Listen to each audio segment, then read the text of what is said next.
À l'heure qu'il est, les jardiniers les plus passionnés d'entre nous ont déjà commencé leur premier semis de radis ou de carottes, par exemple. Et pour faire des semis, mine de rien, il faut sacrément avoir confiance en l'avenir. Il y a tellement de facteurs extérieurs qui interviennent, comme la pluie, le soleil, les altises, le mildiou et j'en passe évidemment.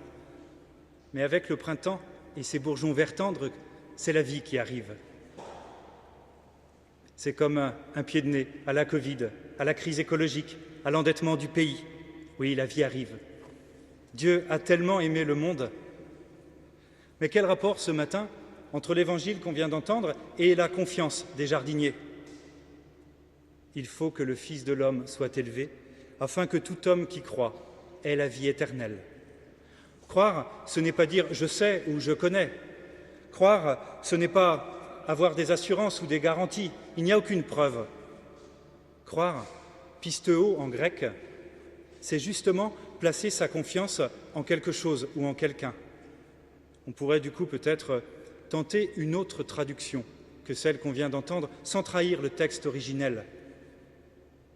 Il faut que le Fils de l'homme soit élevé, afin que tout homme qui lui fait confiance ait la vie éternelle. Et là, excusez-moi du peu de la promesse, la vie éternelle, carrément, allons-y. Et l'attribut éternel, chez Jean, aionos en grec, ça signifie Dieu et l'éternité, bien sûr, mais pas seulement.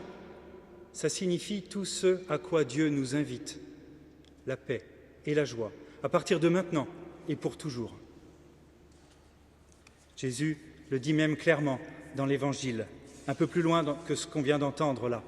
Je vous dis tout cela pour que ma joie soit en vous et que votre joie soit parfaite. Et encore un peu plus loin même, la paix soit avec vous. Il faut que le Fils de l'homme soit élevé, afin que tout homme qui lui fait confiance ait la joie et la paix. Et là, saint Jean parle bien de tout homme. Dieu a tellement aimé le monde. Peu importe d'avoir une histoire cabossée, peu importe d'être jeune et d'avoir des choix à faire, ou d'être plus âgé et de se demander si on a fait les bons choix, peu importe d'être marié ou divorcé, peu importe d'être noir ou blanc, migrant ou pas, peu importe nos tempéraments plus ou moins compliqués, peu importe, tout homme qui lui fait confiance a la paix et la joie.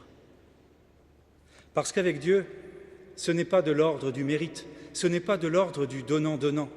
Ce n'est pas « si je fais ça de bien ou si je lui fais confiance, alors il me donnera la paix ». Non, Dieu a tellement aimé le monde qu'il a déjà tout donné, même son Fils.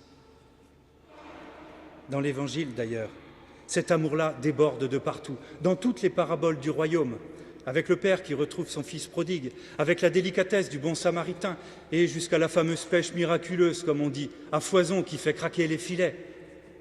Cet amour-là est débordant et Dieu a tout donné. Il n'a plus rien sous le coude, plus rien sous la pédale. Tout est là, sous nos yeux. Alors oui, il faut que ce don, cette croix, soit élevé à hauteur d'homme pour que nous puissions la voir. Parce que pour les chrétiens, la croix n'est pas le symbole du supplice, c'est le symbole de cet amour débordant pour tout homme. Dieu a tellement aimé le monde.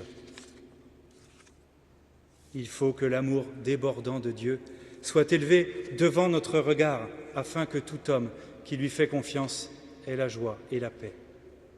Il le faut parce qu'il y a tellement d'événements dans notre quotidien, dans nos vies, qui sollicitent notre confiance en Dieu et en l'avenir, juste pour trouver ou retrouver quelques moments de paix et de joie.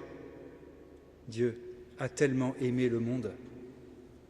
Et notre confiance, c'est la manière que Dieu a de prendre soin de nous.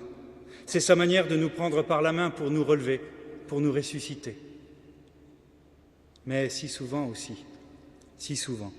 comment faire pour avoir confiance en vrai? Comment faire pour avoir confiance quand sur le chemin, quelque chose ou quelqu'un nous a massacrés, par tragédie ou par abus? Comment faire pour avoir confiance en vrai? Je ne sais pas.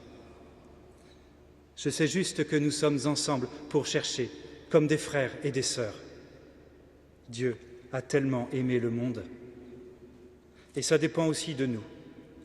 Nous sommes, ce matin encore, les relais de cet amour débordant de Dieu pour tout homme, pour pouvoir rester debout ensemble. Vivre dans l'indifférence, dit le bon François dans sa dernière encyclique Fratelli Tutti, vivre dans l'indifférence face à la douleur n'est pas une option. Nous ne pouvons laisser personne en marge de la vie. Nous sommes les relais de cet amour débordant de Dieu pour tout homme. Alors, sans vouloir omettre toutes les lassitudes ou toutes les colères qui doivent s'imposer à vous avec la crise migratoire ici à Calais, que vous vivez depuis si longtemps, et sans vouloir non plus réduire Calais à la présence importante de migrants, vous êtes ensemble, vous les membres de la communauté de Calais, et d'un peu plus loin, évidemment, vous êtes des témoins de cet amour qui redonne confiance à tant d'hommes et de femmes déracinés de chez eux. Vous êtes les témoins de cet amour qui permet à tant d'hommes et à tant de femmes de se relever, appeler chacun par son prénom. Alors merci à chacune, à chacun. Dieu a tellement aimé le monde qu'il fait encore de nous ce matin, ici ou devant la télé. Dieu a tellement aimé le monde qu'il fait encore de nous ce matin les graines de son amour débordant, afin qu'avec nous, ensemble, tout homme, toute femme puisse lui faire confiance et trouver ainsi la paix et la joie. Dieu a tellement aimé le monde